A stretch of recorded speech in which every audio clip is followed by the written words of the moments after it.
लघुत्तम समावर्त, लघुत्तम समावर्तक नहीं, लघुत्तम समावर्तक। अब देखो 3, 4, 6 का लघुत्तम समापवर्तक निकालो। लघुत्तम समापवर्त को ला सा भी शॉर्ट फॉर्म कहते हैं, संक्षिप्त रूप में ला सा कहते हैं, ठीक ना। ला से लघुत्तम, सा से समापवर्त, ठीक। अब 3 का क्या है अपवर्त, मतलब 3 का हम पहाड़ा पड़ जाएंगे, हैं 10 तक हम ले लेंगे, 30 दामा 30 तक। फिर 4 का पहाड़ा हम 10 तक पढ़ जाएंगे, 4 दामा 40 तक, वही उसके अपवर्त हो गए। 4 के क्रम में आगे तक जितना आगे चले जाओगे सब उसके अपवर्त है। फिर 6 में 6 के 10 तक पढ़ाना हम पढ़ ले जाएंगे, आगे जितना भी 6 के क्रम में आगे ले जाओ सब अपवर्त रहेंगे, ठीक ना।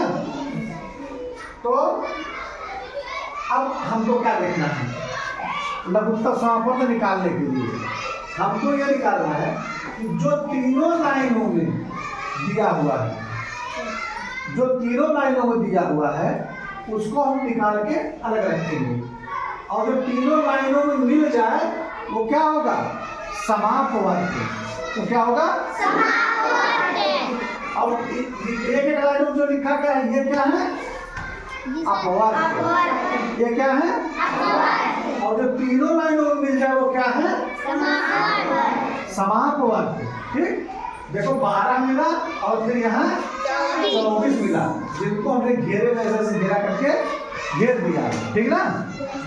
तो जो तीनों लाइनों में मिल गया वो समापवर्त। या 2 गिनतियां दी हुई, 3 और 4 का से निकालना होता, तो जो दोनों लाइनों में मिलता वो क्या होता, समापवर्त।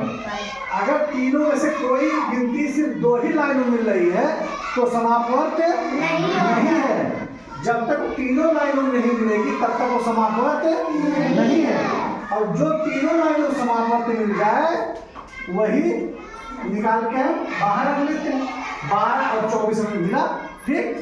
और परिभाषा क्या लघुत्तम की, कि जो दी हुई 2 या 2 से अधिक संख्याओं में लघुत्तम समापवर्त हुआ है, जो दी हुई संख्याओं की सबसे छोटी संख्या हो और दी हुई संख्याओं से पूरी तरह विभाजित हो जाए।